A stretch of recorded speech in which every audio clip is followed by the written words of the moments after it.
Neuroconciencia, de Fundación AISE.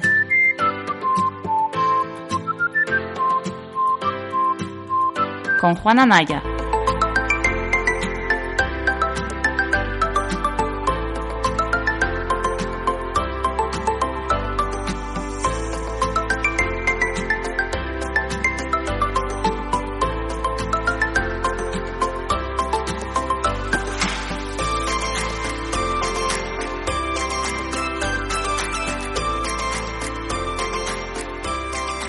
Bienvenida a todas al capítulo número 43 de Neurofisio Club, el programa del podcast de la Fundación AISE, en el que nos reunimos los fisioterapeutas de neuro y hablamos de nuestras cosillas que nos interesan y también, pues bueno, echamos un rato entretenidos aquí, ya que nos vemos poco por la Fundación, pues viéndonos otro poquito aquí en lo virtual. En primer lugar, como siempre, quiero dar las gracias a todos los seguidores. Esta semana ha sido un poquillo especial. Bueno, yo soy Juan, llevo unos cuantos capítulos sin aparecer por aquí, pero estaba ahí en la sombra. Y bueno, quería dar las gracias sobre todo porque esta semana, como os comentaba, ha sido un poquito especial porque por primera vez el podcast se escucha más en Estados Unidos que en España. Entonces, es un dato que yo creo que es interesante porque habla bueno, es una cosa un poco rara, ¿no? Con un podcast tan cutre como este, ya tengamos en torno a las 1.200 más o menos audiciones en las principales plataformas de podcasting al mes. Estamos más en torno a las 1.200.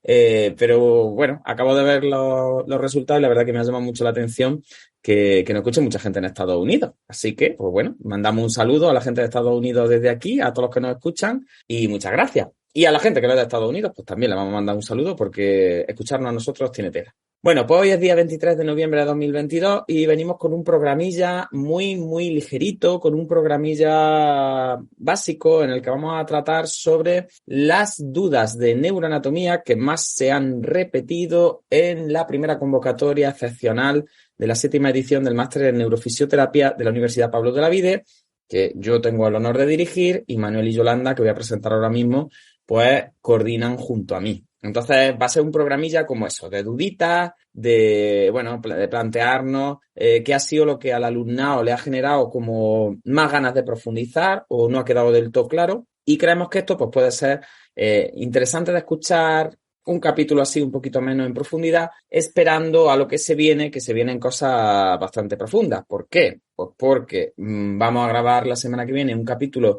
sobre una revisión sistemática que ha salido hablando de neurodinámica y espasticidad. Tenemos una entrevista internacional dentro de poco que se publicará seguramente en Navidad y que vamos a intentar hacer en inglés. Veremos a ver lo que sale de ahí. Y tenemos también la creación del Club Neuropsicología con Paula Iglesias, que ya tenemos 2 capítulos casi para salir del horno, que van a ser muy interesantes. Puedo ir adelantando que vamos a tener invitados especiales y, por tanto, aumenta la familia del podcast, del canal de Neuroconciencia de la Fundación AISE. Y bueno, al final, pues cuantos más estemos, mejor, ¿no? Cuantos más divertido. Aparte de eso, también os quiero recordar que sigue todavía el ciclo Neuroconciencia solidaria. Tenemos todavía 2 ponencias, una sobre dolor y terapia ocupacional y otra sobre música y neurociencia. Pero para la gente que me está preguntando, es posible escuchar las anteriores si queréis, porque están todas grabadas. Tanto la de distonía, por ejemplo, que ha sido la última de Manuel y Yolanda, que están aquí y pueden hablar de ella, como las de cognición con Paula Iglesias y Patricia Galeano, la otra de cognición con Pablo Duque, deglución con Jaime Paniagua, la de trastornos funcionales que di yo, la de básicas de moda, es decir, todas están grabadas y si queréis solo tenéis que mandarnos un correíto a fundacion@aise.coop, que os dejaré ahí en la descripción del podcast. Y nos decís, mira, Juan, pues me apetece ver la grabación de estos seminarios. Y a cambio de un pequeño donativo para la fundación, pues tenéis la oportunidad de ver las grabaciones. Y como siempre, el 100% de las donaciones va destinado a la labor de la Fundación AISE. Así que tenemos un montón de cosas, un montón de no paramos y bueno, y cada día estamos más liados, pero también más contentos de que el podcast siga adelante y de que la gente nos escuche, que no es poco. Así que bueno, vamos a presentar a Yolanda y a Manuel. Manuel que está malito, que lleva 2 días sin ir a trabajar, así que si tiene mala cara, pues tenéis que perdonarlo un poco. Y a Yolanda, pues que ahí está al pie del cañón con la maternidad, con el trabajo, con el máster y con todo lo que se le ponga por delante. Así que, chicos, ¿qué tal? ¿Cómo habéis pasado la mañana? La semana, contadme un poquito desde que no nos vemos. Bueno, pues mi semana un poco aburrida, por lo que tú has dicho, Juan. Llevo un par de días en casa un poco aburrido, pero bueno, yo creo que ya estoy más o menos como para intentar echar una ¿A manilla. qué le achaca usted su cuadro? Esto como la anamnesis. No, no se lo achaco nada, no sé, ha sido un día malo y no En la sé. fundación tenemos unas hipótesis muy divertidas que ya te contaremos cuando vayas por allí. No vamos a contar aquí que esto queda grabado, pero tenemos nuestra hipótesis, ¿eh? Yo Algún creo que no empacho, será ninguna correcta, pero bueno, algún empacho muy concreto no, estamos pensando que puede haber sido, porque además has coincidido en clínica con otros participantes de la Fundación AISE. Entonces, en fin, elemental, querido Holmes. Pero bueno, ya veremos, ya veremos. no sé, no sé de qué me habla, Juan. Pero bueno, intentaremos echar una vanilla, hombre. Vamos a intentar, no estamos espesos hoy y intentar explicar un poco sobre neuroanatomía. Muy bien, Yolanda, cuéntanos tú. Bueno, pues vamos, nosotros nos hemos visto esta mañana y bien muy contenta con todo lo que está haciendo la Fundación. La verdad que muy orgullosa de estar dentro y bueno, ahí llegando in extremis y a medio gas a lo que puedo, que bueno, dentro de lo que cabe no es poco. Y ahí hemos estado, pues por ejemplo, también en la SEN, que si queréis, pues podemos hacer luego algún capitulillo Yo contando iba a cosas. decir que había estado en la cine y que había cosas muy interesantes, que podíamos hacer luego algún comentario sobre lo que más os ha gustado, lo que menos. La reunión anual de la Sociedad Española de Neurología es uno de los grandes eventos a los que vamos en la Fundación AISE y es nuestro ocio, ¿no? De friki. Así que si queréis luego podemos hacer algún pequeño comentario o incluso si queréis comentarlo ya y luego podemos dedicar algún programilla a ver qué es lo que Sí, más os ha gustado de la excursión. hombre, el ocio es siempre lo principal, aunque sea allí metida en las cuatro paredes del Congreso, porque nosotras somos así. Pero bueno, este año ha sido el primero que han llevado de forma así como oficial un curso de funcionales, que ya lo hemos estado hablando, de trastornos funcionales, neurológicos funcionales, y con mucha gente muy potente. Yo hice un hilo en el Twitter porque lo utilicé para coger apuntes, así que si queréis, pues a ese hilo o podemos llamar a gente que han sido todas bastante chulas las ponencias o comentar sobre alguna temática que os parezca, porque la verdad que dio para mucho la mañana del sábado. Y bueno, y luego pues, hubo también cosillas interesantes en otras secciones. Nosotras llevamos, pues como siempre, más tipo caso clínico, sistémica, en fin, neuroflautadas de las que nos gustan en la fundación, pero creo que también va como calando un poco el mensaje, así que estoy contenta. Pues sí, yo me muero de envidia porque quería ir el sábado por la mañana a ver lo de los trastornos funcionales del movimiento, que sabéis que es mi nueva obsesión, pero, y ya vamos hilando con un poco el tema del capítulo de hoy, estaba en Málaga con los alumnos de la 7ª edición del máster en neurofisioterapia haciendo el primer examen extraordinario, excepcional sobre neuroanatomía parcial que me habían pedido con un poema muy bonito que me dejaron encima de la mesa con un café con leche. Diciéndome algo así como las rosas son rojas del color del amor, ya que vienes tan guapo, ponnos un parcial, por favor, o algo así. Entonces, pues no me pude resistir. El alumnado sabe cómo me tiene que ganar, que es siempre, pues bueno, echándome piropos y todo este tipo de cosas de hacer la pelota, que viene muy bien siempre.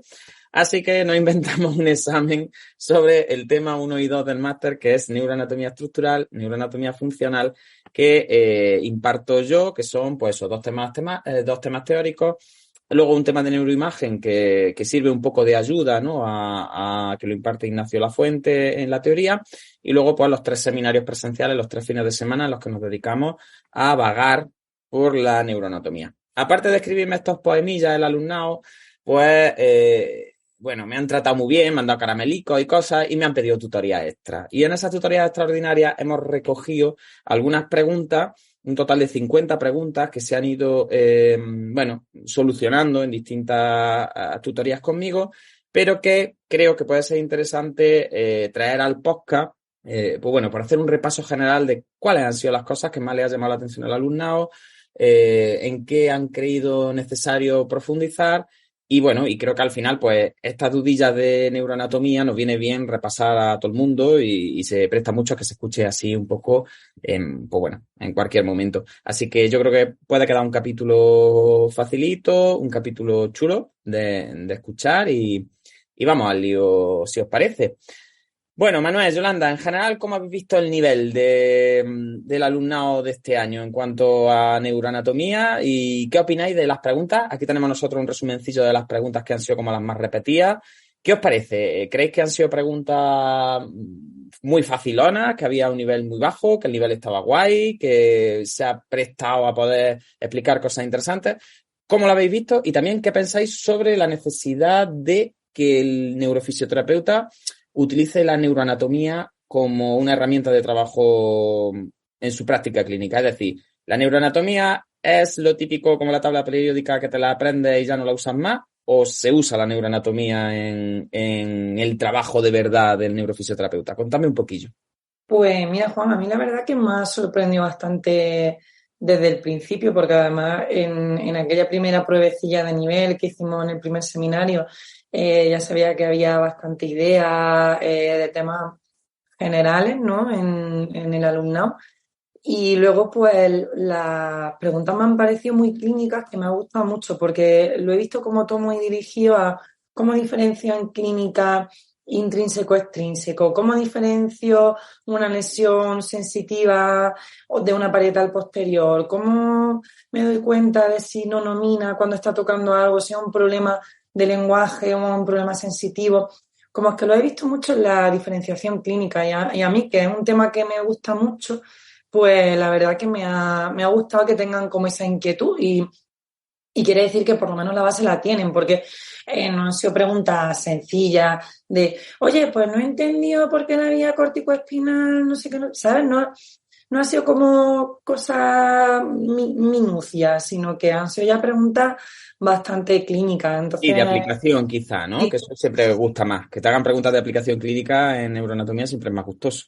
Claro, y yo creo que ahí también es donde se ve un poco el papel de la neuroanatomía, ¿no? El cómo que tú sepas qué hace la TPJ, pues hace que tengas un paciente con una lesión en esa zona y tú ya te esperes un funcionamiento antes de valorarlo o veas ciertos comportamientos y entiendas, ¿no? Poniéndonos a lo que hablábamos antes de funcional, si ese comportamiento es coherente con la lesión que tiene o estás viendo una amplificación funcional, por ejemplo, ¿no? Porque yo creo que ahí está un poco el buen diagnóstico, ¿no? Veo cosas en mi paciente, lo sé relacionar con la lesión que tiene o que no tiene, depende del paciente, y que me cuadre y que no me cuadra entre ellos, porque si no al final se te escapan muchos signos que a lo mejor no cuadran entre ellos porque no te das cuenta que son las mismas áreas las que tienen que hacerlo o son áreas totalmente distantes. Entonces, yo lo he visto guay, vaya. ¿Y tú, Manuel, que te tragaste la corrección de los 29 exámenes, plantillas con aciertos, fallos, restas, sumas? ¿Cómo lo has visto? Bueno, en verdad en la plantilla puedes sacar pocas conclusiones porque al final nada más que corregir números, pero sí es verdad que yo creo que el nivel es un poquito más alto que en otras ediciones. Creo que no se están basando tanto en lo teórico o en lo específico que pone el tema, intentar sacarle la literalidad al tema, sino que se están yendo un poco más a esa aplicación clínica que comentaba Yolanda, y al final yo creo que un poco la prueba es como lo que estuvimos haciendo en el último seminario al final, que era a través de informes de neuroimagen de diferentes pacientes, pues intentar ver un poquillo cómo plantearíamos una valoración, qué clínica nos cabría esperar y qué pronóstico nos cabría esperar simplemente con un informe de neuroimagen.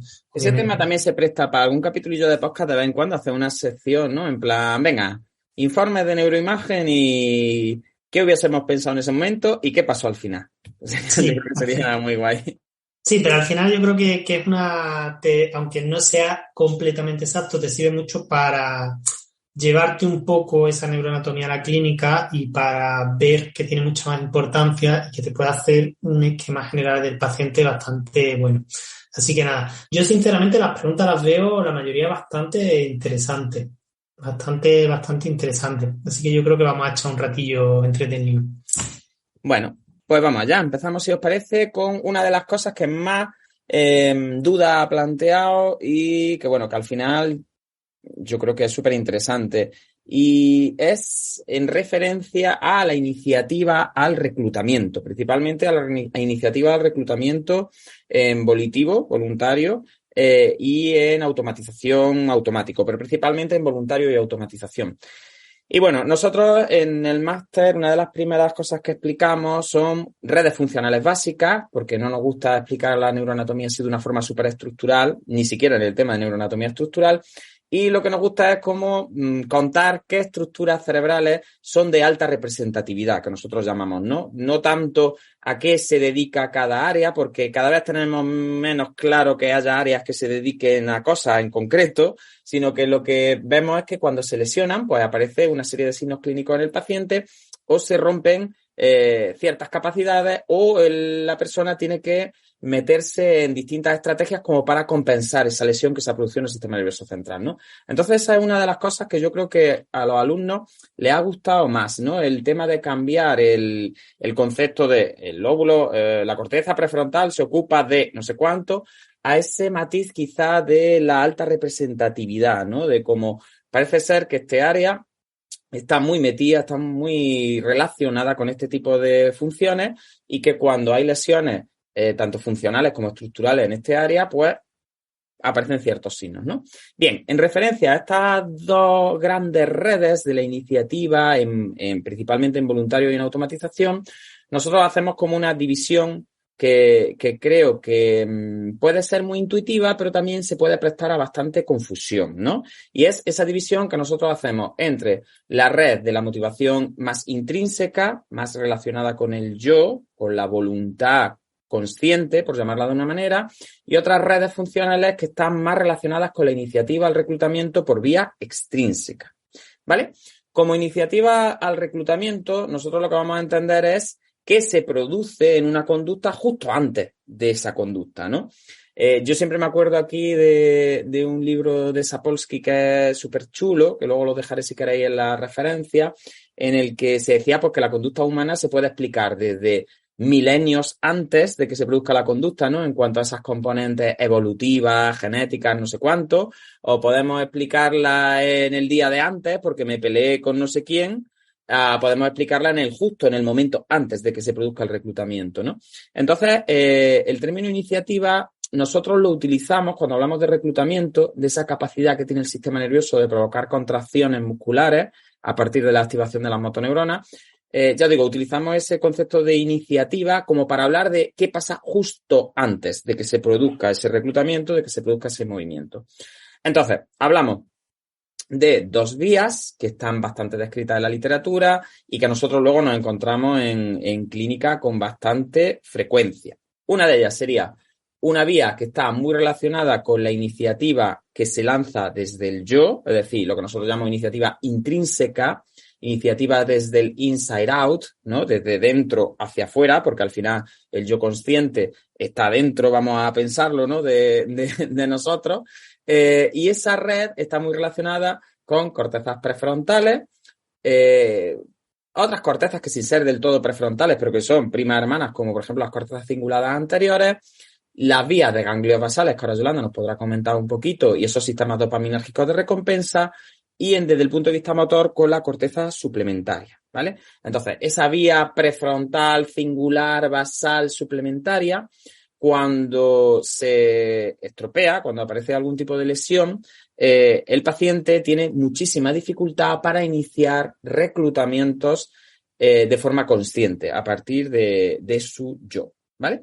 Y por otro lado, tenemos unas vías que cuando se rompen o cuando se esfaratan, como dirían en mi pueblo, lo que da lugar es como a una incapacidad para iniciar movimientos en respuesta a estímulos externos sin la participación directa del yo consciente, como lanzando la volición, ¿no? Y esas vías están mucho más relacionadas con cortezas parietales, cerebelo y, por supuesto, con las cortezas premotoras, si hablamos desde el punto de vista premotor, ¿no? Entonces, en los temas de neuroanatomía, en inicio, como queremos diferenciar un poco entre las funciones de la corteza motora primaria prerolándica, la premotora y la suplementaria, pues una de las cosas que suelen caer en el examen es cómo las lesiones en corteza suplementaria lo que favorece son estrategias de respuesta frente a estímulos externos porque la iniciativa intrínseca está bastante tocadilla y como sin embargo las lesiones premotoras pues muchas veces nos llevan a intentar utilizar estrategias de motivación intrínseca, consciente, cortical, pues porque la capacidad de respuesta frente a estímulos externos está bastante deteriorada, ¿no? Ese sería el resumen general de estas dos grandes vías de la iniciativa, que están muy resumidas, que cualquier gran profesional de la neuroanatomía funcional nos pegaría, porque diría, estáis simplificando muchísimo, pero es cierto que luego en clínica te encuentras este tipo de afectaciones y son desde el punto de vista tanto de la evaluación como del tratamiento bastante pertinentes. Entonces, vuelvo a repetir, una motivación muy basada en el yo, que tiene que ver con la iniciativa intrínseca, basada principalmente en circuitos prefrontales, cingulares, anteriores, basales y de corteza motora suplementaria. Y otra vía que está más basada o que está más relacionada de más alta representatividad para motivación extrínseca, que estaría centrada más en cerebelo, cortezas premotoras y zonas parietales. Bien, hasta ahí todo parece muy sencillo, pero ¿qué pasa? Que el alumnado confunde bastante y muchos profesionales confunden bastante entre si la motivación, si el drive del movimiento es intrínseco o extrínseco, o si el estímulo que provoca esa iniciativa es interno o externo. Porque ahí es donde está el meollo de la cuestión. Y no sé, Yolanda, Manuel, si a vosotros os ha pasado también, o lo habéis visto siempre muy claro, o también creéis que es una duda lógica, que es una duda que el alumnado se presta. Y, en fin, también podéis comentarme un poquillo, si queréis, la importancia de estos circuitos. En fin, abro un poquillo ahí para que comentéis lo que os parezca sobre estos dos grandes circuitos de la iniciativa en corteza, sobre todo, más alta, una iniciativa más alta. Yo creo, Juan, que una de las cosas que a mí me pasaba también, y por eso creo que se confunde tanto este término de si la motivación es intrínseca, extrínseca, y si el estímulo que lo lanza es interno o externo, es que todavía tenemos un poco esa idea de que el cerebro o el sistema nervioso en general es un sistema reactivo, no es un sistema proactivo. Entonces, ahí está más claro, ¿no? Es como si el sistema nervioso siempre tiene que responder pues si el estímulo es interno será una motivación interna, si el estímulo es externo es una motivación externa, ¿no? Entonces yo creo que quizás esa es la gran diferenciación, que el inicio del movimiento puede estar más mediado por una motivación más intrínseca o más extrínseca independientemente de cuál sea el estímulo. Muchas veces, de hecho, ni siquiera somos conscientes del estímulo que está lanzando un movimiento antes de lanzarlo, ¿no? Entonces yo creo además que esa puede ser otra clave, ¿no? Dar por hecho que todo el movimiento que lanzamos lo lanza el yo. Que yo creo que también por eso cuesta tanto como que el yo sea un factor diferenciador, porque es como, no, todo el movimiento lo lanza el yo y luego la diferencia es que el estímulo venga de fuera o venga de dentro, ¿no? Entonces, creo que eso es muy intuitivo y es muy erróneo desde el punto de vista del funcionamiento proactivo del sistema nervioso, ¿no?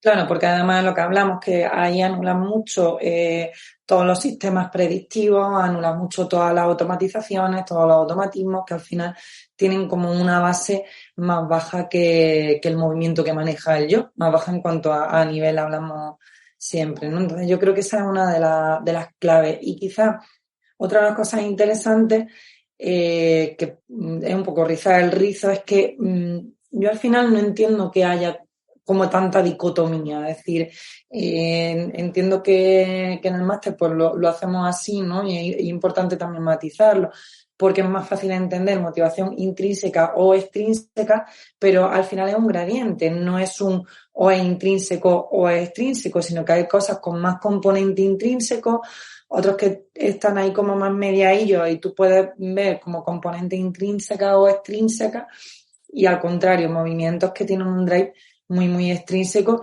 en los que pues pueden suceder sin ni siquiera haber un yo que esté enviando el movimiento, ¿no? En clínica lo vemos. Entonces yo creo que... De hecho, los alumnos muchas veces preguntan lo típico de, ¿pero conducir qué es, automático o voluntario? O si yo voy escuchando no sé qué, es más es decir, entienden un poco esa dicotomía que al final se plantea, como tú dices, en términos docentes, ¿no? En términos pues explicativos, pues para iniciar un poco el entendimiento en este tema.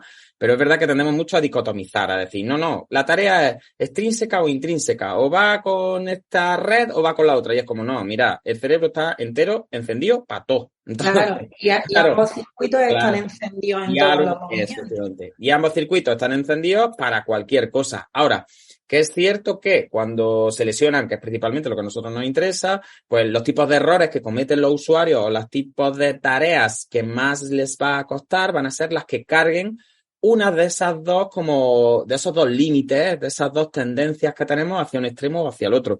Pero está claro que cuando está la suplementaria encendida, la premotora no está apagada ni al contrario, ¿no? Y yo creo que esas dos cosas que has apuntado son muy interesantes. Primero, el error de pensar que toda la iniciativa es sinónimo de iniciativa voluntaria, que eso es, yo creo que un error brutal, ¿no? Que hay iniciativa al movimiento que no tiene que ver nada con el yo, ni tiene que ver nada con la voluntad.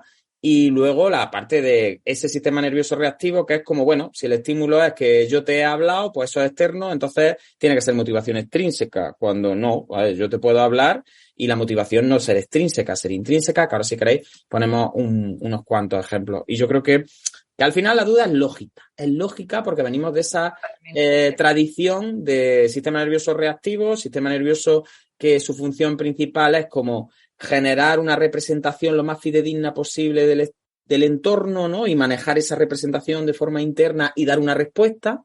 Y venimos de una tradición pues muy basada en el yo como generador de todos los tipos de iniciativas, de que soy yo el que te manda el ejercicio y eres tú el que hace el ejercicio y siempre todo con mucho control volitivo, ¿no? Manuel, ¿tú qué opinas? A ver, que te has echado para atrás y te ves muy chico ahí. A ver, ahora ya me he hecho para adelante. No, yo sí, como comentaba Yolanda, yo creo que era una duda bastante frecuente y son términos que yo creo que a efectos prácticos muchas veces es difícil marcar esa línea. Sí, es verdad que normalmente pues tendemos a la simplificación que ha dicho Yolanda de ver al final como el sistema nervioso es muy reactivo y solo basarnos en qué hace que salta esa reactividad, qué es lo que nos hace saltar esa chispa y qué es lo que lanza un poco ese control volitivo del movimiento. Pero sí es verdad que al final cuando nos vamos un poco a clínica, pues sí, aunque no entremos en esa dicotomía, siempre se ve mucho más la clínica hacia un fenotipo, por así decirlo, o hacia el otro, que cuando tenemos este tipo de afectaciones. Bueno, pues yo creo que podemos empezar a dar ejemplos, que yo creo que siempre los ejemplos son más ilustrativos cuando uno quiere hacer entender algo. Y yo siempre digo que la motivación intrínseca es aquella en la que primero se piensa y luego se actúa, ¿no? Y la motivación extrínseca es aquella en la que primero actúa y luego piensa. Y dice, a ver, ¿por qué he hecho esto, no? Porque primero te sale el movimiento. Entonces, yo creo que el papel del yo aquí es prioritario, el yo consciente, porque es cierto que todo lo que se refiere a implícito está muy relacionado con la parte que el yo no controla en la sensibilidad, por ejemplo, ¿no? Siempre que hablamos de las sensibilidades implícitas, intrínsecas, internas, no sé cuánto, pues en neurociencia se suele dar por hecho que son todas aquellas modalidades de sensibilidad que están como más fuera del alcance del yo consciente, ¿no? Y sin embargo, lo explícito, que al final es sinónimo de declarativo es pues lo que se puede hablar, pues está relacionado como más con el yo, y esto pasa también en neuropsicología, pasa pues, en cognición y pasa en movimiento, pues porque lo declarativo, lo que se puede explicitar, sabemos que si se explicita es porque el yo tiene que haber tomado conciencia, ¿no? Porque la cognición al final está muy manejada desde el yo, ¿no? Entonces, yo creo que ese es un primer punto importante, el entender que declarativo explícito hace referencia a aquello que el yo puede explicitar de alguna manera y que por tanto tiene que ser consciente y que por tanto es la sensibilidad de te toco la palma de la mano y con qué te estoy tocando, dónde te estoy tocando, a quién estoy tocando, qué te estoy haciendo y que tú puedas ser capaz de explicitar, de declarar lo que yo estoy haciendo, ¿no? Implícito, por contra, es todo aquello que genera unas formas de sensibilidad que se pueden utilizar en reacciones, en movimientos que bueno, que no tienen por qué estar controlados y pensados antes de ejecutarse, pues como pueden ser con los reflejos complejos, lo tenemos claro, ¿no? Un ajuste de un tobillo para evitar un E15 en un terreno inestable, pues todos tenemos claro que ahí tiene que haber una forma de sensibilidad para poder ejecutar la reacción, tiene que haber una predicción también con unas reacciones posturales anticipatorias y que nosotros no estamos pensando explícitamente qué estamos haciendo con el pie, ni cómo estamos respondiendo, ni por qué terreno vamos, etcétera, etcétera, etcétera, ¿no?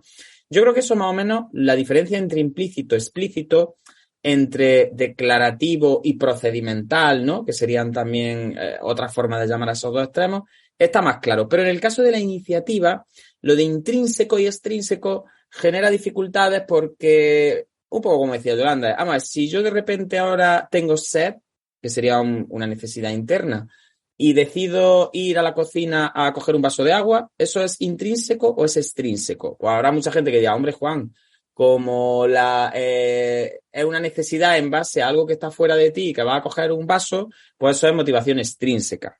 Porque el vaso está fuera de ti y es una necesidad que dispara. No, vamos a ver.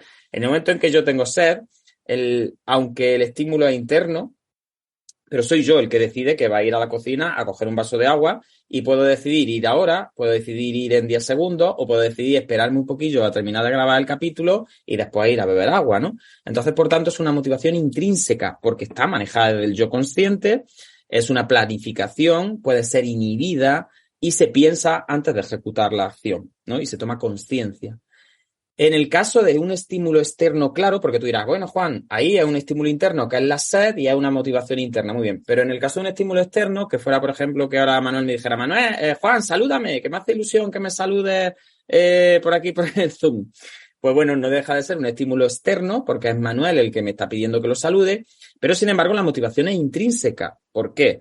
Porque aunque el estímulo sea externo, soy yo, Juan, el que piensa en Manuel me ha pedido que lo salude, a Manuel le hace mucha ilusión que yo lo salude, voy a levantar mi mano y lo voy a saludar, ¿vale? Entonces esa motivación es una motivación intrínseca porque yo he decidido hacer el movimiento. Otra cosa sería que de forma automática Manuel me tirara un beso con lengua por aquí y yo al ver el beso con lengua le contestara y le pegara un lametón, pero sin pensarlo. Por tanto, ahí ya no sería una motivación intrínseca porque ha sido como una respuesta refleja, ¿no? Como cuando alguien te saluda y tú levantas la mano y le respondes sin pensar, sin hacer esa ejecución previa, ¿no? Entonces, veis cómo, dependiendo del grado de conciencia que yo tenga sobre lo que voy a hacer y la respuesta que voy a dar, tanto estímulos internos como la sed, como estímulos externos, como que alguien me dé una orden, pueden estar cargando esa red de motivación intrínseca que es, por tanto, dependiente de que Juan se da cuenta de lo que le han pedido o que Juan se da cuenta de lo que necesita y que Juan va a hacer algo en respuesta consciente a eso que está pasando, ¿no? Y, sin embargo, con la motivación extrínseca, pues ocurre un poco al contrario. Juan primero se mueve y luego dice, uy, ¿por qué le he tirado yo un beso con lengua a Manuel? Y entonces, hombre, claro, es que él te ha tirado un besito y tú le has contestado sin darte cuenta, ¿no? O te han lanzado una pelota a la cara y ha salido la mano y ha cogido la pelota. O vas conduciendo por una calle y ves de repente una sombra que se parece a un bichillo con un balón en las manos y pega el frenazo y frenas antes de plantearte ni siquiera por qué has frenado, ¿no? Pues todo ese tipo de motivaciones son extrínsecas. Porque son momentos en los que la iniciativa al movimiento no depende directamente de que el yo se plantee iniciar ese movimiento, ¿no? A mí me gusta mucho un ejemplo que ponen en un libro bonito de funcionales que he estado leyendo hace poco, en referencia, por ejemplo, a la sed, en el que hablan de eso, ¿no? De cómo yo puedo tener sed, y eso es inside out, es decir, es algo interno hacia afuera. Yo tengo sed y tengo la necesidad de beber y voy a la cocina a beber un vaso de agua, pero luego resulta que me meto el vaso de agua, me lo lleno, me lo meto en la boca y no está bien enjuagado y tiene detergente, y entonces al percibir el detergente, ¡pum!, lo escupo y he hecho 500 maldiciones. Pues ahí se ve muy bien cómo hay diferentes sistemas que en un caso ha sido una motivación intrínseca que me ha llevado a mí a la cocina a buscar el agua y sin embargo era inside out, y sin embargo en el momento en el que el agua se ha transformado en el factor importante a la hora de lanzar esa iniciativa a echar el agua, a maldecir o a lo que sea, pues pasamos al outsiding y por tanto sería una motivación extrínseca. Yo creo que con estos ejemplillos más o menos podemos ir explicando de una forma como más, más entretenida y más lógica, que independientemente de que el estímulo venga de fuera o de dentro, la motivación puede ser intrínseca y que en la motivación extrínseca el yo, pues, piensa después de que se haya producido el movimiento. Pues Yolanda, si os parece, ahora que he montado yo un poquillo la explicación más teórica, pues hablarnos de algún caso en el que hayáis tenido, porque por ejemplo los déficits de motivación intrínseca basales, corticobasales, son el freezing y ciertas cosas están más que descritos, pero si queréis podéis poner un ejemplo ya clínico en plan con lesión, o al contrario, o ese paciente que tiene que corticalizarlo todo porque no tiene esa fluidez en el automatismo a la hora de responder a los estímulos, ¿no? Así que, venga, iros vosotros a la clínica. Yo creo que lo has descrito muy bien y que podemos poner esos dos ejemplos, porque yo creo que los ejemplos más claros y más fenotípicos de los dos polos serían, por un lado, con los problemas de motivación intrínseca, esas dificultades, ¿no?, que tienen, por ejemplo, las personas con lesiones en los ganglios basales, las vías dopaminérgicas y demás, pues siendo quizás el gol estándar, ¿no?, el mejor exponente, el freezing y el bloqueo en enfermedad de Parkinson, o dificultades también de inicio del movimiento en lesiones callosas, o sea, en lesiones cingulares anteriores, perdóname, cuando, por ejemplo, últimos acinéticos quizás sean como los dos grandes exponentes, ¿no? Esos pacientes que si por ejemplo los expone a un entorno variable y van con la atención puesta en otra cosa, son capaces de moverse, y veas pues a un paciente con Parkinson que es capaz de estar caminando alegremente por el campo sin ningún tipo de problema, pero en clínica tú le pones un escalón en mitad, le llamas la atención de venga, sube el escalón, y en ese momento, pum, lo bloquean, ¿no? Tú con la orden, porque como tú decías, aunque la orden es externa, la motivación ahí te la está llevando a lo intrínseco. Entonces yo creo que el mayor exponente de alteración en motivación intrínseca es precisamente esos signos que se ven en lesiones basales, sobre todo en las degenerativas. Y luego el otro polo, el exponente, yo creo, un fenotípico más claro de problemas de motivación extrínseca, pues son las personas con lesiones cerebelosas, ¿no?, que tienen esa dificultad en organizar el movimiento y en adaptarlo a los cambios contextuales, y que necesitan pues mucho componente de control volitivo para no caerse, para ir controlando todo el rato el movimiento, y si los lanza un poco a que el movimiento sea fluido y autogenerado, es mucho más dificultoso para ellas.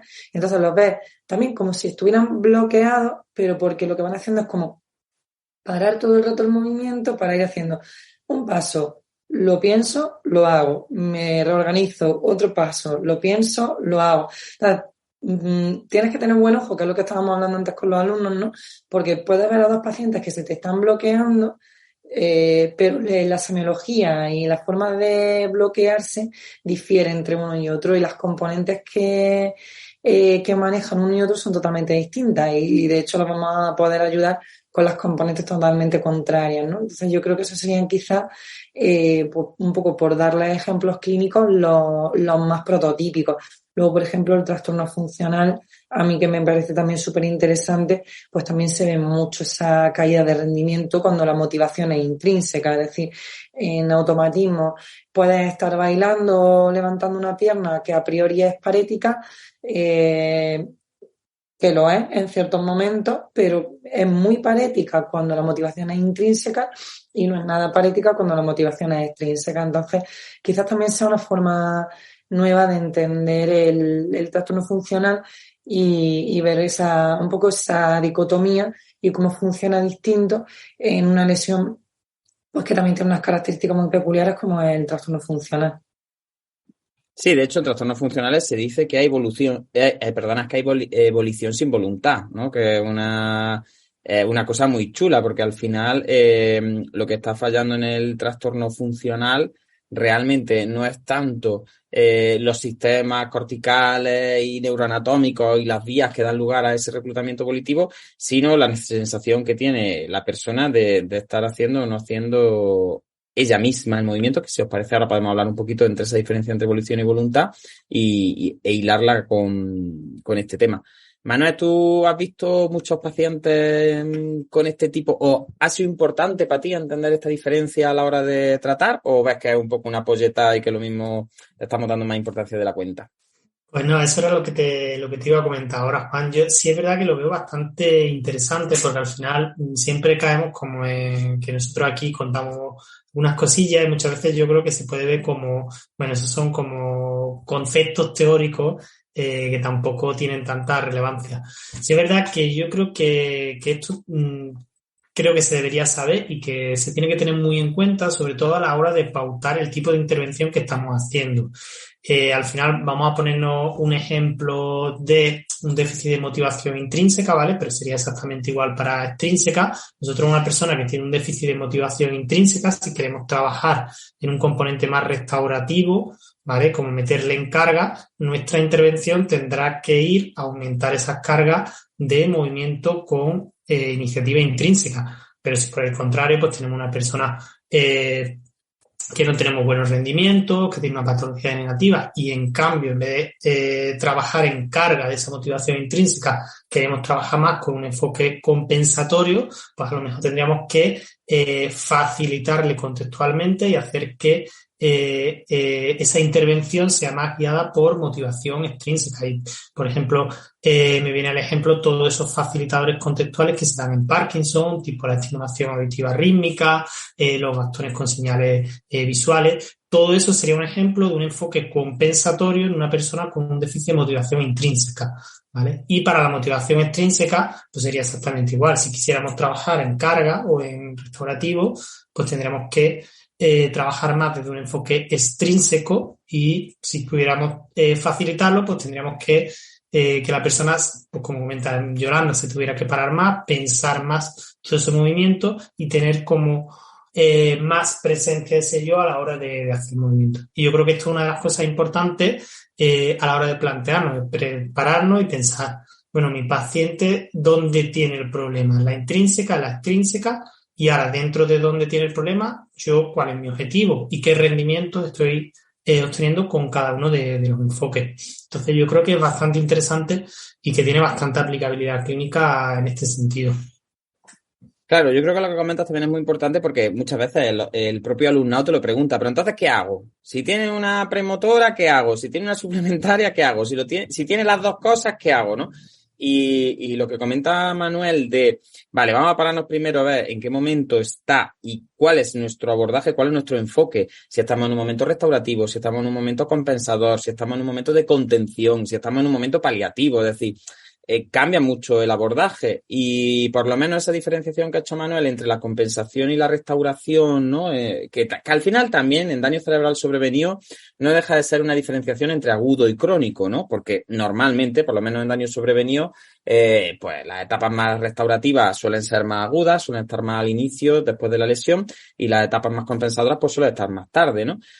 Yo creo que eso es muy importante porque al final parece como que el sistema nervioso es pluripotencial absolutamente, todo el tema este de la neuroplasticidad está haciendo mucho daño en clínica porque parece que es que todos los pacientes tienen capacidades infinitas de recuperación si reciben la terapia correcta y no sé qué, no sé cuánto, y al final muchas veces como que alargamos mucho el periodo de carga de la capacidad que se ha visto deteriorada, ¿no? Entonces yo tengo una lesión en un área de alta representatividad, motivación extrínseca, como pueda ser una premotora, como pueda ser un cerebelo, y lo que estoy es trabajando con estímulos externos e intentando automatizar todo el rato y desde la automatización, y me puedo tirar trabajando así con la persona un año y veo que los rendimientos, como decía Manuel, no mejoran. Y entonces hay un momento en el que dices, bueno, es cierto que la lesión ha sido un área de alta representatividad extrínseca.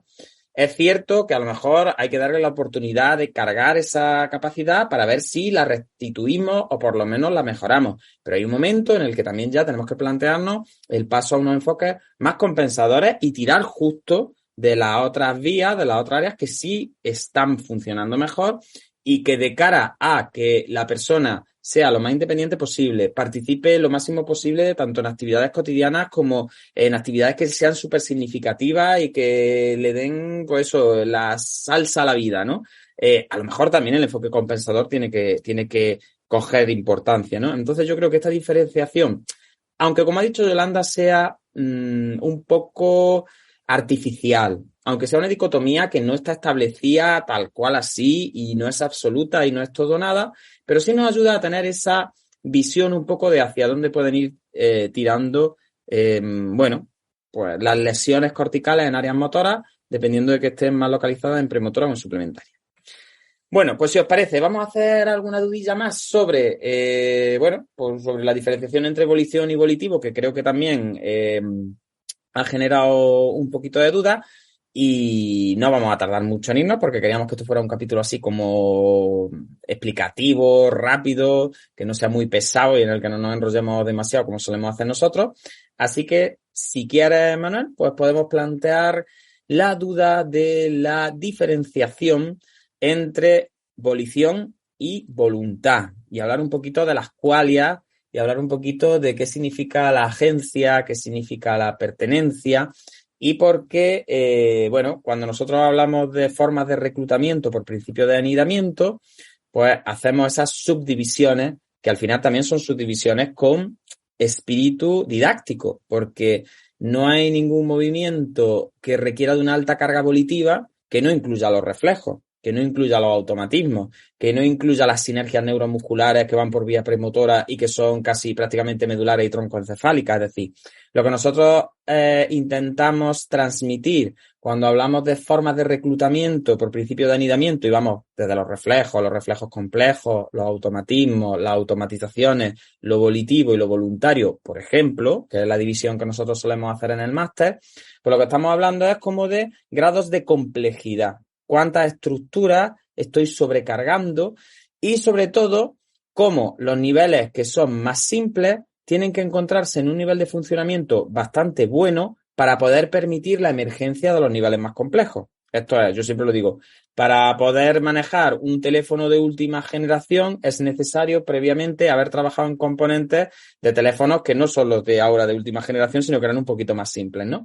Entonces, para poder sacar la emergencia de una de las formas de reclutamiento más complejas que pueda ser tranquilamente el movimiento voluntario y que es definitorio de nuestra especie y que es algo que los seres humanos hacemos y el resto de bichos pues no tienen tanta facilidad, es necesario que entendamos que el resto de los niveles no son ni niveles inferiores, ni son niveles arcaicos, ni son niveles animales, ni son menos útiles que el movimiento voluntario o que la automatización, porque sin el resto no podría emerger ese nivel de complejidad que necesitamos. Entonces, vamos al lío. Yolanda está por ahí, que se ha quitado la cámara porque creo que tiene la teta fuera. Pero bueno, si está por ahí, pues ella se puede abrir el micro cuando quiera en cualquier momento y participar, porque esto ya es un clásico. Pero es verdad que cuando estamos en Zoom grabando, una cosa es en audio y otra cosa ya es que la pobre salga ahí con la teta fuera amamantando, que bastante tiene. Así que, aunque seamos muy modernos, esa línea no la vamos a cruzar.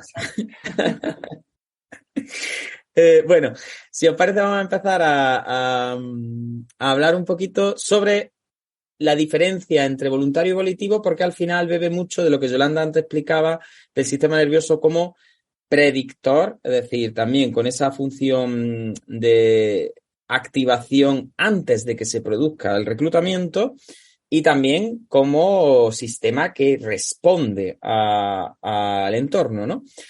Entonces, vamos a ver. En los libros clásicos y en la mayor parte de los cursos que veis por ahí todavía y que se hable de reclutamiento, volitivo y voluntario son sinónimos. Es decir, no se hace diferenciación y se habla del yo como el generador de la importancia. Es como el factor importante en lo volitivo voluntario en todos sitios es el yo.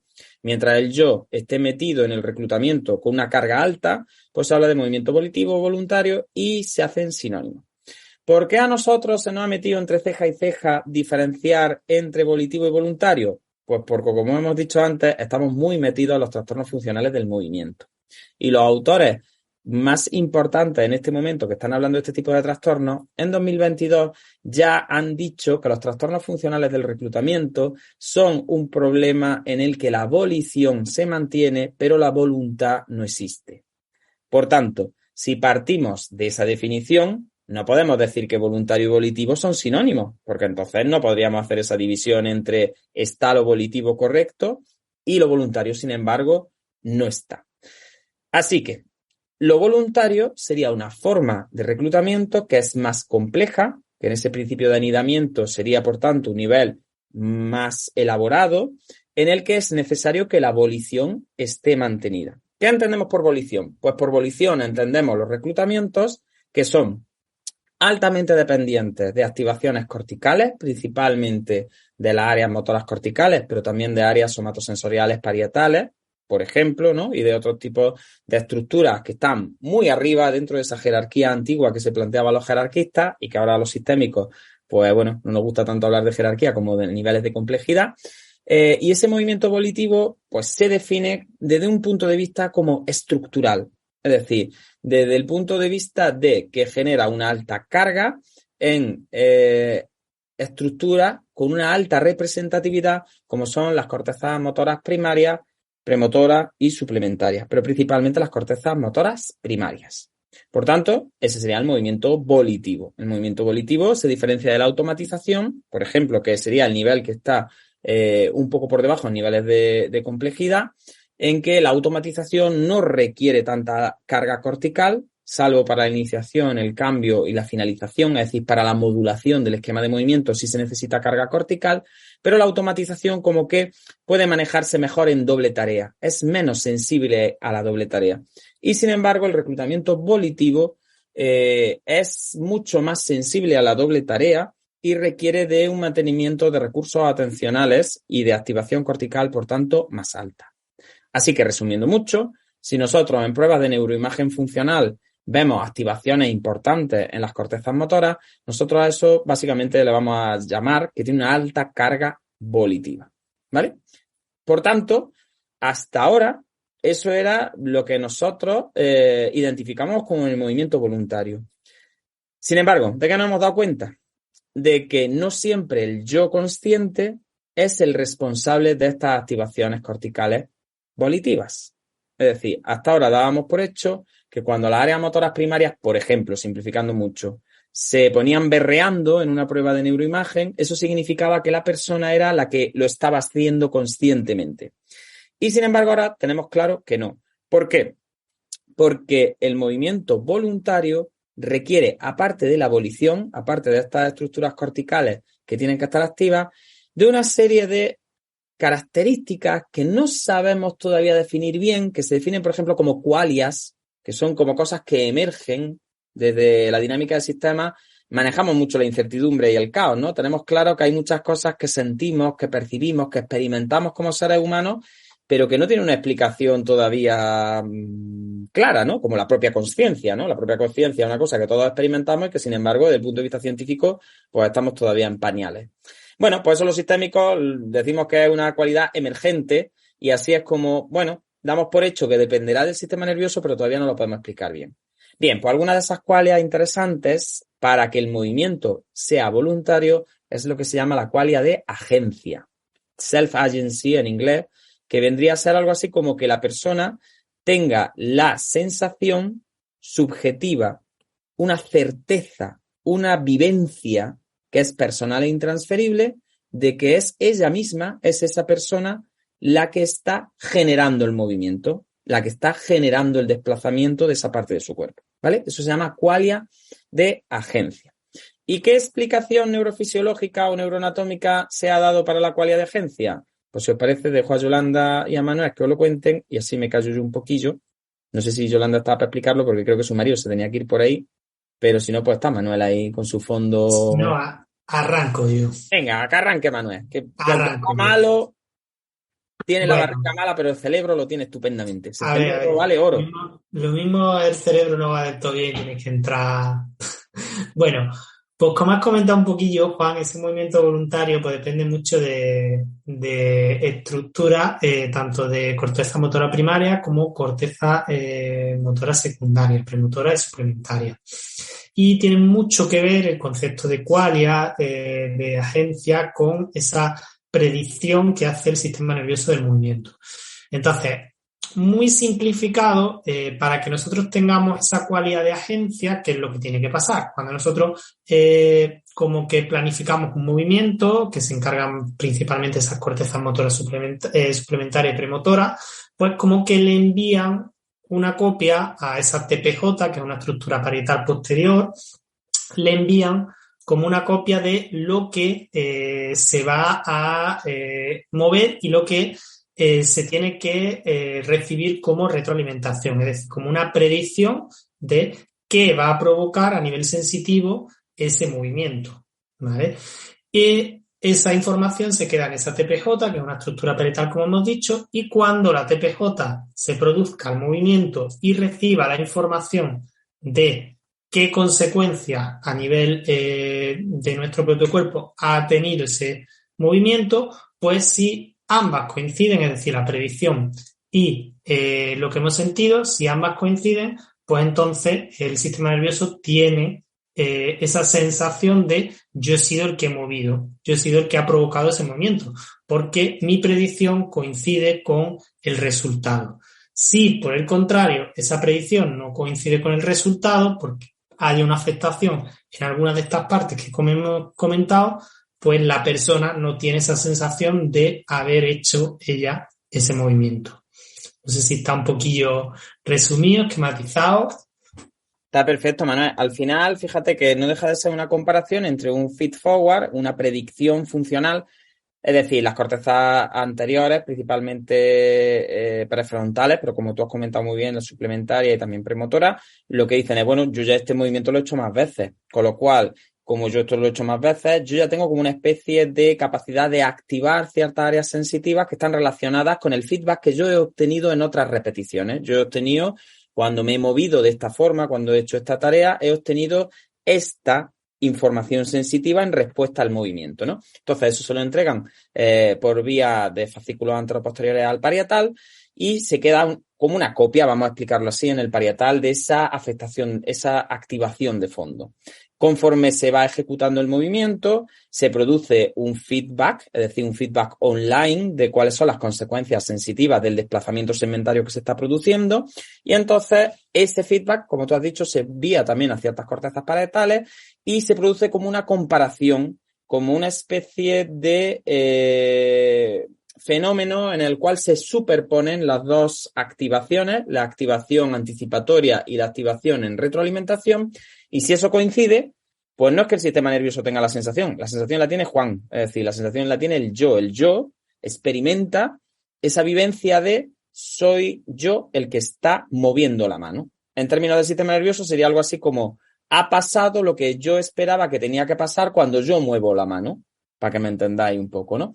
Entonces, este área, la unión temporoparietal derecha principalmente, porque parece que sí hay lateralización a la derecha, está muy relacionada porque funciona como una especie de estructura de control, en el sentido de que cuando se produce la activación de esa TPJ, de la temporoparietal junction, lo que ocurre es que saltan la alarma.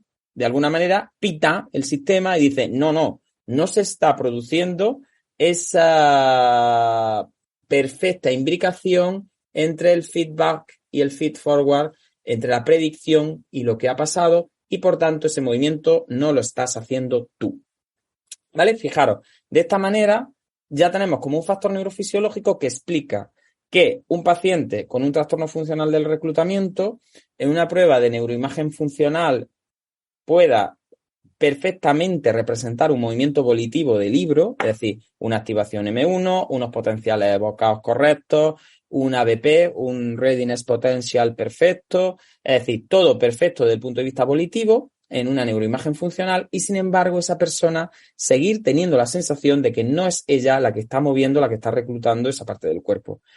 ¿Por qué? Porque parece ser que cuando se afectan estas redes frontoparietales y en concreto las uniones temporoparietales derechas, se pierde esa cualidad de agencia y por tanto la persona está completamente convencida, tiene la vivencia, tiene la experiencia de que, bueno, de que la mano es mía, es decir, me pertenece porque la cualidad de pertenencia no se ha alterado.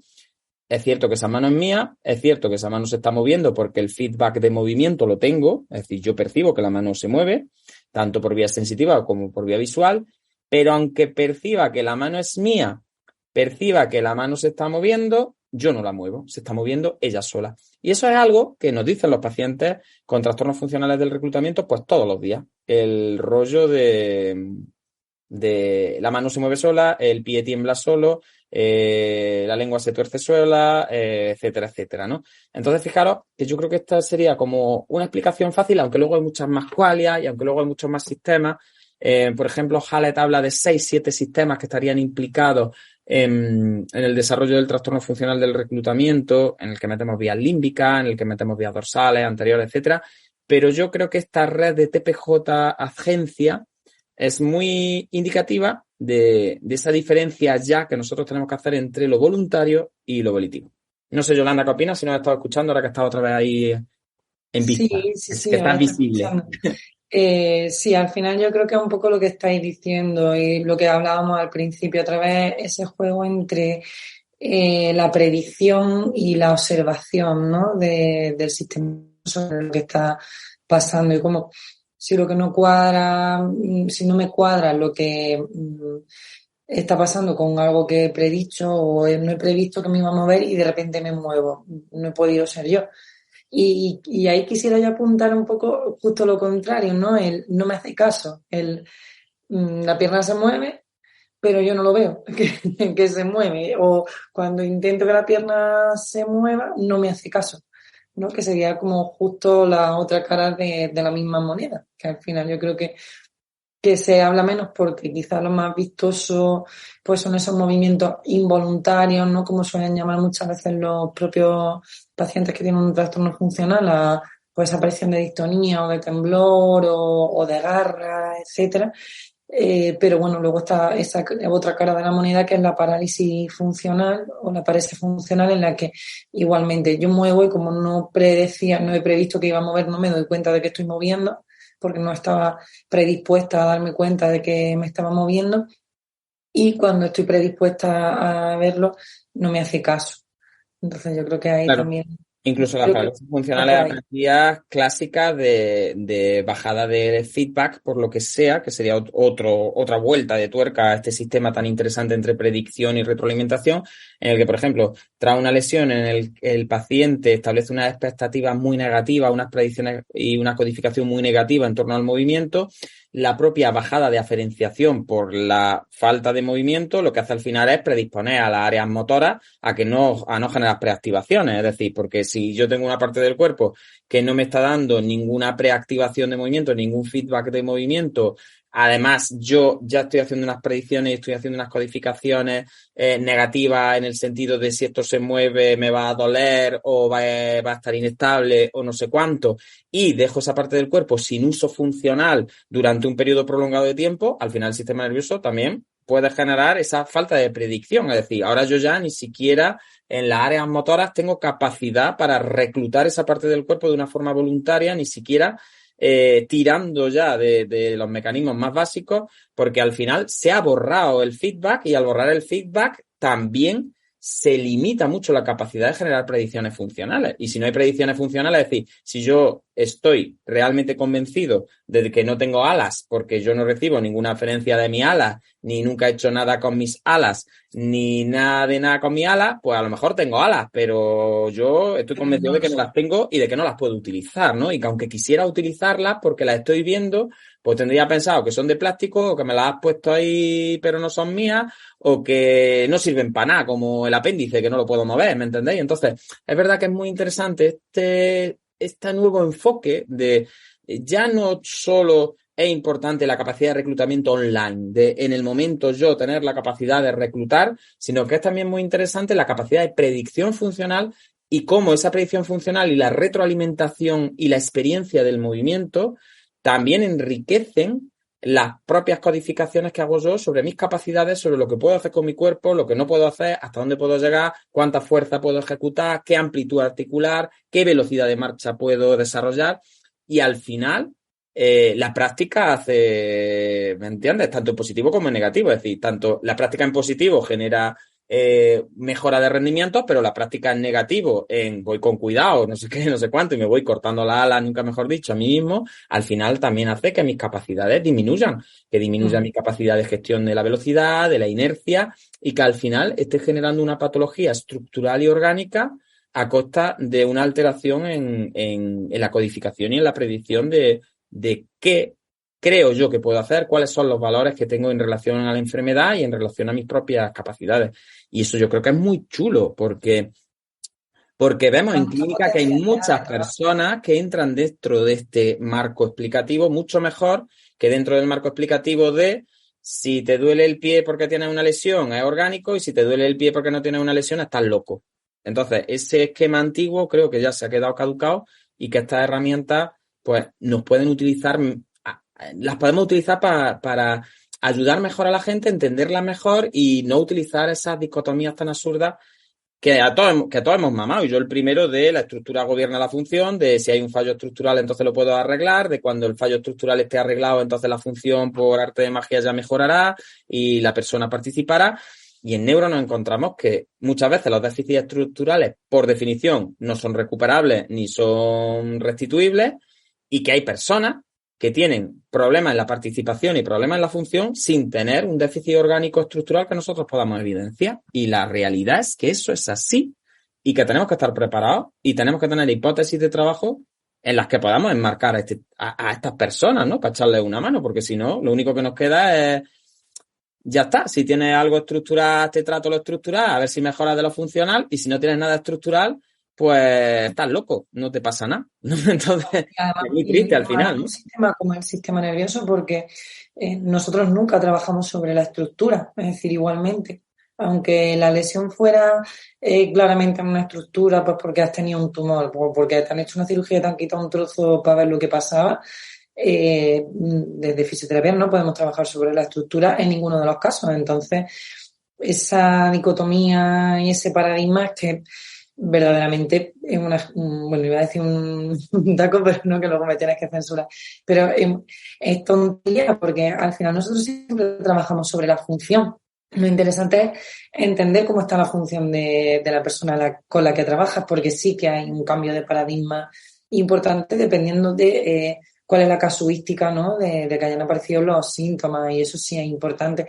Y luego lo que tú dices, yo creo que el entrar muy rápido a trabajar precisamente con pacientes funcionales, y eso se hablaba mucho el sábado pasado en la SEN, hace que no se estructure al final y no se generen cambios por diasquisis y por otro tipo de cambios estructurales más físicos en el sistema nervioso y en el resto del cuerpo de la persona, que luego sí te van a dificultar mucho el trabajo. Es como que van a entrar en una rueda en la que si lo que falla es el funcionamiento, tienes mucha posibilidad, si entras a trabajar sobre el funcionamiento, de revertir el proceso. Ahora, si está fallando el funcionamiento, pero ya lleva un tiempo, eso se ha cronificado, hay ciertas estructuras, por ejemplo, ligamentarias o musculares que han perdido elasticidad, que han perdido el trofismo, pues por el tiempo de desuso, y tienes sistema del sistema nervioso que lleva mucho tiempo sin accionarse,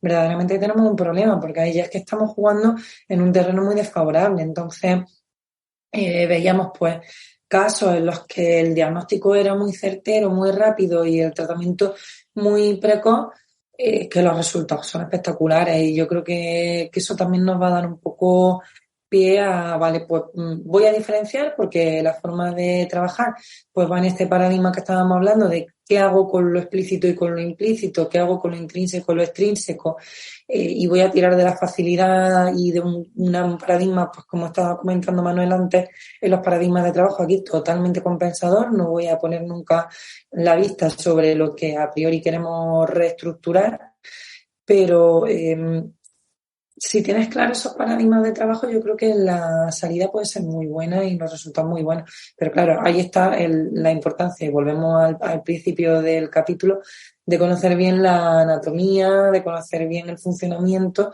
y de conocer bien los signos que indican zonas de hipofuncionamiento en cada área del sistema nervioso, porque ahí es donde está la clave para poder ver rápido a cada tipo de paciente y entrar rápido a trabajar desde donde merezca la pena. Pues estoy de acuerdo. Además, yo creo que nos está quedando un capítulo muy bonito y que nos vamos a casi que ir en cuanto Manuel nos diga qué opina, porque yo creo que, como tenemos tantas dudas ahí, se presta que de vez en cuando quedemos, resolvamos un par de dudas y se queden capitulillos de una hora más bonitos en los que, bueno, pues profundicemos como hoy, en cosas que son interesantes, pero que quizá no nos enrollemos tanto y la gente pues pueda disfrutar de capitulillos más chicos. Manuel, cuéntame, ¿tú qué opinas de todo esto? Tú vas a decir, pues yo estoy aquí para aprender de los mejores, como la mode, ¿no? No, hombre. Estoy aquí a aprender de los mejores. No, bueno, yo creo que sí, al final hemos ido un poquillo a esos trastornos funcionales. Yo personalmente ahora mismo estaba pensando, digo, me parecen dos dudas bastante complejas como para llevar 3 seminarios. Así que la verdad es que bastante bien los alumnos, porque para llevar 3 seminarios solamente, que La estemos verdad que sí, hablando. ¿eh? La verdad que sí. Estamos hablando ya de diferencias entre volitivo y voluntario. Yo creo que se presta a, por lo menos, decirle a los alumnos que se están portando bien, ¿no? Sí, sí, mira que yo no suelo ser simpático, pero de vez en cuando De hay vez que en cuando respetar. hay que darle un capotazo. Bueno, pues lo que queráis, os hablamos de las manos parietales en 5 minutos, que al final es vuelta o está relacionado también con lo implícito y lo explícito, porque al final es verdad que el ajuste que hace de la pinza el parietal es un ajuste automático, principalmente parietal derecho, pero si queréis podemos terminar el capítulo con eso y nos queda un capitulillo muy bonito sobre, bueno, implícito, explícito, importancia de la sensibilidad en las dos vías. Y yo creo que quizá la diferencia entre la afectación del área somatosensorial primaria y la afectación de parietal posterior, no ya tanto en foco atencional, que ya hablaremos en otro capítulo de dudas de estos, si esto tiene éxito pues podéis pedirnos más, no tanto en afectación parietal derecha, foco atencional, negligencia, extinción tal, sino en las componentes de ajuste automático de la pinza por vía visual que hacen que los seres humanos tengamos esa fluidez en la manipulación con los dedos que hacen que seamos capaces de coger cosas de una forma tan rápida, prácticamente sin planteárnoslo, si estamos mirando los objetos y nuestros parietales están en condiciones, ¿no? Entonces, si os apetece, pues podéis hacer la diferenciación entre ¿qué clínica daría una lesión parietal anterior, una lesión somatosensorial que va a afectar principalmente a la vía táctil en explícito? Y cómo, aunque la vía táctil en explícito esté alterada, el parietal puede compensar con ese ajuste automático de la pinza, que sería el primer caso, y al contrario, cómo, a pesar de tener la sensibilidad en explícito perfectamente, si falla el ajuste automático, pues el movimiento es mucho más pastoso, mucho más lento, mucho más corticalizado y requiere como de un control visual como más, pues, que más embarrado, ¿no? Así que, si os parece, con eso terminamos, que yo creo que es un buen ejemplo de cómo se manejan dos tipos de sensibilidad visual y táctil, ¿no? Y las implicaciones clínicas que tienen. Así que, ánimo. A ver quién me cuenta por ahí algo.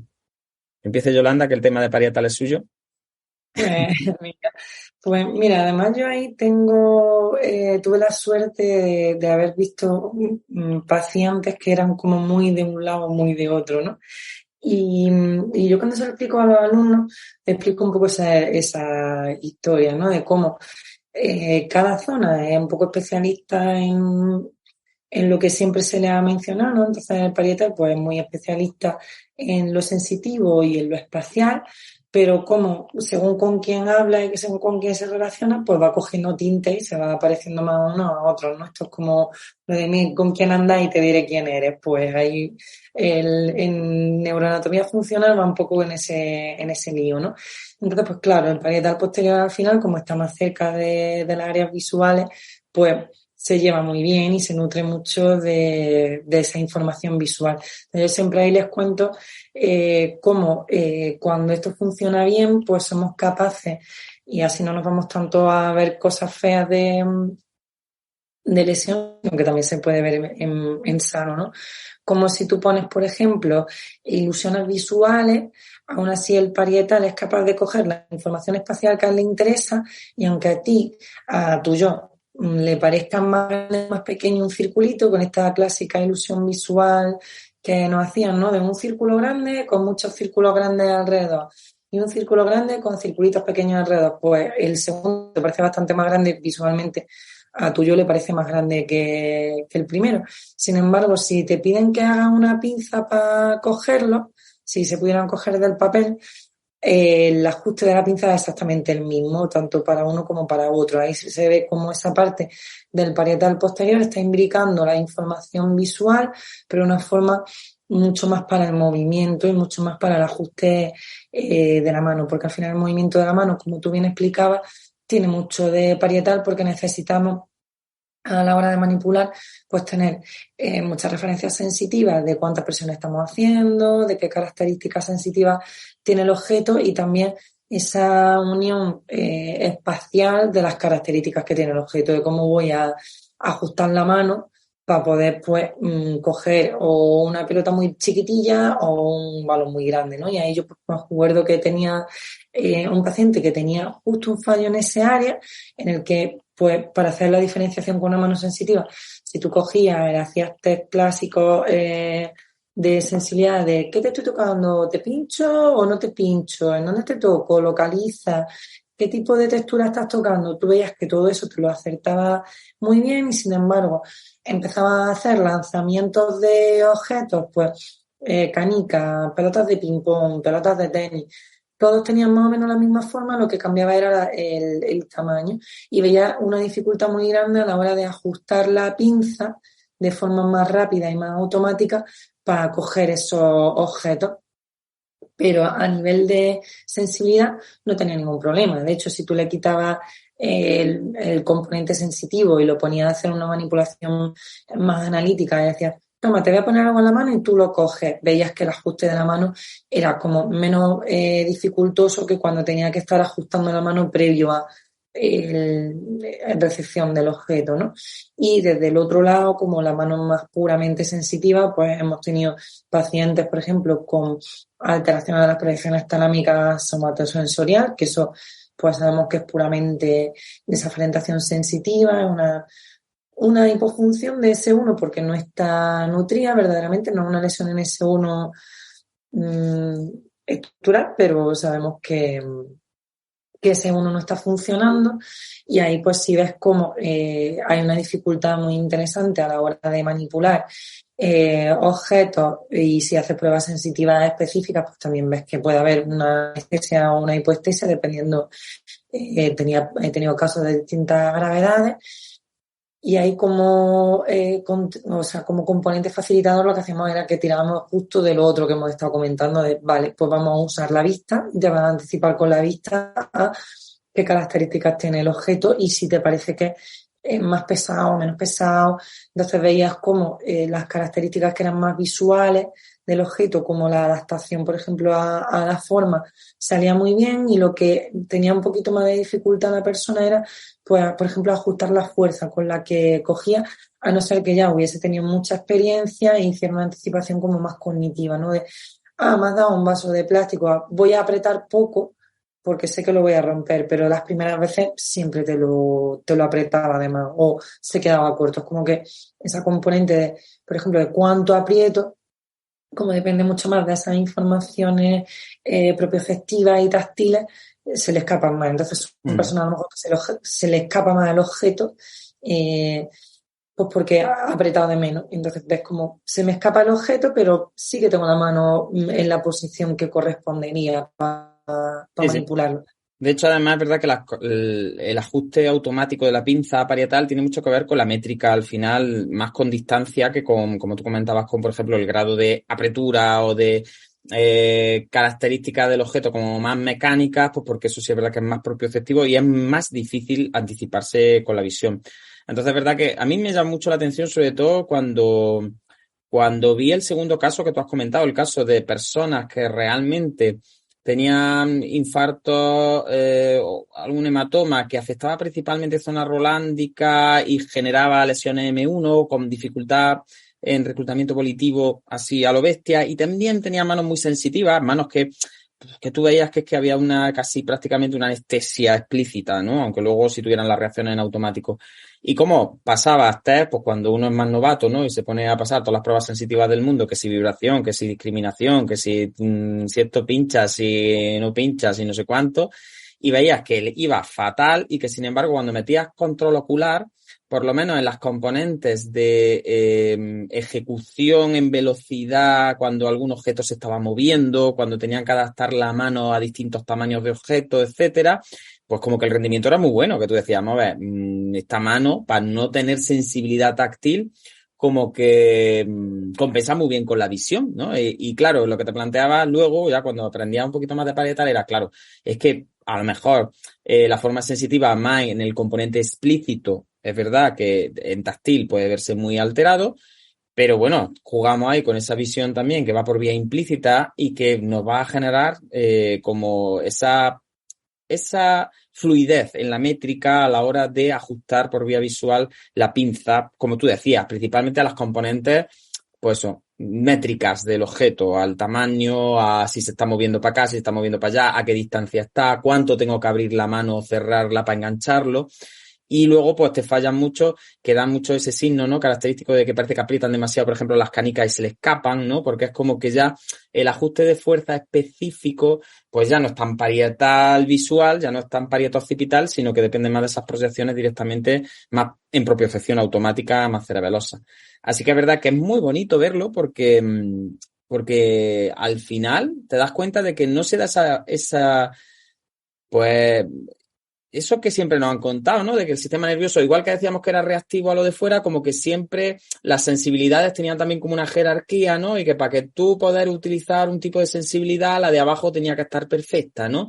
Y si tú no sentías bien la mano y en las pruebas analíticas de sensibilidad fallaba, como que el uso de la mano ya no se podía compensar de ninguna manera. Y no, es curioso cómo... Hay otra vía y eso Claro. es muy interesante, saber desde dónde Como puedes tirar. para cosas importantes como la manipulación, como el agarre, que son cosas que tenemos que hacer con cierto control visual, pero también de una forma como fluida, rápida, flexible, porque al final las manos se tienen que manejar también con esas características, pues como hay componentes de sensibilidad intrínseca, tanto por vía visual como por vía puramente propioceptiva, que nos ayudan a eso, a que la mano, una vez que tú la quieres dirigir, como que se reconfigure ella sola en relación a las características del objeto y de la propia tarea y no tanto a las características individuales de que yo tenga conciencia, sensibilidad y no sé cuánto para hacer ese agarre, ¿no? Entonces yo creo que eso es...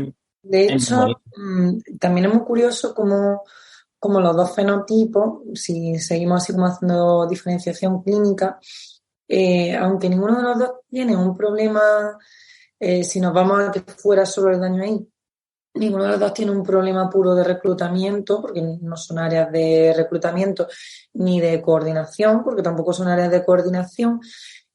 La persona que tiene una mano parietal posterior, una mano con una lesión parietal posterior, me refiero, que tiene más dificultad en esa imbricación de la visión, esas manos se parecen manipulando más a las manos de una persona con ataxia y te dan ciertos signos como de descoordinación, de dimetría, que se parecen mucho a una atáxica al final. Y sin embargo, la mano parietal anterior, la de la lesión más somatosensorial, se parece más, por ejemplo, a una mano como con cierta distonía. Te parecen unas manos cuando se mueven con mucha cocontracción, como muy rígida, con unos movimientos muy en bloque y parecen manos como muy tónicas, aunque tú luego la toques y no hay ningún tipo de lesión del tono, pero se comportan también de una forma muy distinta dependiendo de qué es lo que falla, ¿no? Y cómo está el sistema intentando compensar los dos fallos. Sí. Bueno, chicos, pues ya está. Yo creo que nos ha quedado un ratillo bonito. Hemos estado hablando de intrínseco, extrínseco, nos lo hemos llevado a ejemplos de manipulación. Hemos estado hablando también entre voluntad, volitivo, que también tiene un componente también explícito, implícito importante, ¿no? De algo que está más centrado en el yo o no. Y bueno, yo creo que nada más que con que a la gente le haya quedado claro que la motivación intrínseca existe, la iniciativa intrínseca, tanto frente a estímulos externos como internos, y que la iniciativa extrínseca también existe frente a estímulos internos y externos, pues yo creo que eso es importante, ¿no? Porque al final volvemos a colocar al yo en un sentido central, en el sentido como de marcando esa frontera entre lo explícito y lo implícito, entre lo que yo tengo que generar desde el inside out o desde el outside in, ¿no? Que ese paso tan interesante de las teorías de todo viene desde fuera hacia adentro y el sistema responde, no, el sistema también genera sus propias predicciones. Así que yo creo que estas tres dudillas que hemos resuelto sobre intrínseco, extrínseco, sobre volitivo, voluntario y la mano sensitiva y la mano parietal más posterior, yo creo que, bueno, que al final ha sido casualidad, pero que nos ha quedado como organizado, ¿no, Manuel? ¿Tú qué opinas? Nos ha quedado como... que venía. Sí, ha ido todo como un poco hilado, porque al final yo creo que un poco también esta mano parietal también tiene mucha relación con ese intrínseco, extrínseco, un poco de esa anticipación, también tiene ese rollillo así que nos ha quedado un poco hilado todo, aunque no esté del todo preparado. Y sí es verdad que se nos quedan algunas dudas que podemos hacer una segunda parte con esto. Pues ya está, hemos respondido 3 dudas de 50, con lo cual si los oyentes les interesa y creen que, sobre todo los oyentes de Estados Unidos, que son los que más nos escuchan últimamente, pues si creen que puede ser interesante, que nos dejen comentarios en iVoox, que nos dejen comentarios en redes sociales y que nos digan, venga, echad otra tarde y otras 3 preguntillas del alumnado, que como veis este año el alumnado viene con calidad, viene planteando preguntas interesantes y nos obligan a nosotros también a investigar, a profundizar, a estudiar, a actualizarnos, y eso siempre que se tienen buenos alumnos, los profesores también tienen que hacerse buenos en el fondo, ¿no? Y se ven también, esto es como en la aceituna, ¿no? Cuando uno va corriendo, pues obliga a los compañeros a correr. Si uno va variando rápido, pues los de los mantones tienen que ir detrás también corriendo. Así que, chicos, encantado. Nos ha quedado un programilla, creo que muy bonito, así explicativo, que está guay, que surjan estas cosas así de repente, que esperemos que la grabación haya salido y que no tengamos que repetirlo, porque si lo tenemos que repetir no va a salir igual. Y que ya está, que nos vemos mañana. Bueno, yo no sé, Manuel, si te veo mañana o no, ¿cómo está ese...? Nos veo mañana, salvo hecatombe, nos veo mañana. Yo tengo ya ganas de salir de casa. Madre mía. La verdad que la palabra hecatombe relacionada con el váter suena fatal, ¿eh? Yo no sé si podré ahora... Sí, ha sido demasiado explícito. Me voy a esperar un poquillo antes de cenar, ¿sabes? Porque, en fin, hecatombe y un váter, eso nunca puede acabar bien.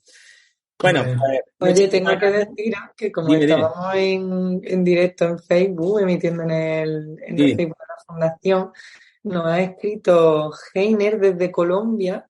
Bueno. Diciendo que, dándonos un saludo y diciéndole que muchas gracias y que le gusta mucho el podcast, así que por saludarlo desde... Pues le damos un saludo directamente. La gente que nos escuche en directo, tanto sea en Facebook como en Zoom, como sea lo que sea, los tenemos que saludar y querer porque nos animan mucho, porque al final nosotros esto lo hacemos por amor al arte, y que haya alguien en Colombia, además, nosotros somos muy de pueblo.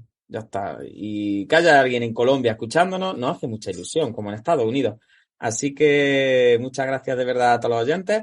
Nos vemos en el siguiente capítulo, que va a estar súper chulo, creo, porque va a participar gente muy buena de la neurodinámica, gente que sabe mucho de espasticidad, y vamos a revisar pues esa revisión sistemática, nunca mejor dicho, que ha salido ahora en 2022, que en redes sociales ha despertado bastante inquietud, sobre todo principalmente en gente que parece que tiene algún tipo de conflicto de interés con el método de neurodinámica, y que habla de la eficacia de la neurodinámica o de las técnicas de neurodinámica en espasticidad en pacientes con ictus. Y que hoy os adelanto ya que las conclusiones son básicamente que la intervención neurodinámica parece ser el tratamiento más efectivo para reducir la espasticidad, y que cuando está como hecha de forma apropiada, mejora de forma significativa la flexibilidad y el balance o el equilibrio postural, mejor dicho. Entonces, son unas conclusiones como muy llamativas, muy prometedoras, y que creemos que sobre todo porque el artículo ha sido muy compartido en redes sociales por fisioterapeutas con bastantes seguidores y que son bastante referencia en el mundo de la fisioterapia, pues creemos que ese artículo se merece una revisión. Así que, chicos, vamos a hablar de neurodinámica y espasticidad, o de periférico y espasticidad. Yo creo que va a ser un capítulo interesante. Si al final vienen todos los invitados que dicen que van a venir, yo creo que va a estar muy chulo. Y, por supuesto, luego nuestra entrevista internacional, que ya mismo estamos preparándola. Así que, Manuel, saca el B1 y prepárate. Yo creo que ya para la entrevista no me da tiempo, Juan, pero bueno, yo estaré ahí de apoyo, detrás de la sombra de apoyo. Sí, poniendo caritas, ¿no? Bueno, chicos, pues buenas noches, que el movimiento os acompañe, muchas gracias por todo y nos vemos en la Fundación AISE. Y a todo el que nos esté escuchando, gracias de corazón, nos animáis mucho y esperamos seguir compartiendo con vosotros estos ratillos. Hasta luego, chicos. Adiós. Portaros bien, adiós.